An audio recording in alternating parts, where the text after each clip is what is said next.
அரசு ஊழியர்களுக்கு இனிய செய்தி வெளியாகியுள்ளது. ஜனவரி முதல் அடிப்படை சம்பளம் ஒரே அடியாக உயரப்போகிறது என்ற தகவல் வெளியாகியிருக்கிறது. மத்திய அரசு ஊழியர்களுக்கு மோடி அரசு அருமையான செய்தியை அறிவித்துள்ளது. ஒரே அடியாக சம்பளம் ரூபாய் 25,000 உயர்கிறது. இது ஊழியர்களிடையே மகிழ்ச்சியை ஏற்படுத்தியுள்ளது.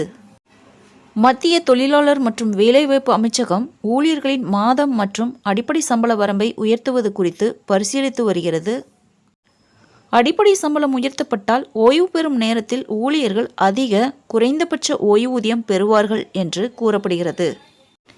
EPFOவின் கீழ் குறைந்தபட்ச அடிப்படை சம்பள வரம்பு ரூபாய் 15,000 ஆகும்.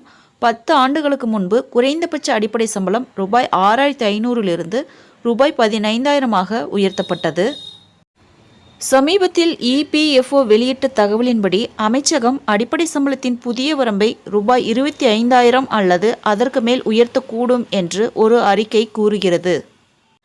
நண்பர்களே, மத்திய மாநில அரசு செய்திகளை உடனுக்குடன் தெரிந்து கொள்ள என்னுடைய ஜெனிடா சர்ச் சேனலை சப்ஸ்கிரைப் பண்ணுங்க. நன்றி, வணக்கம்.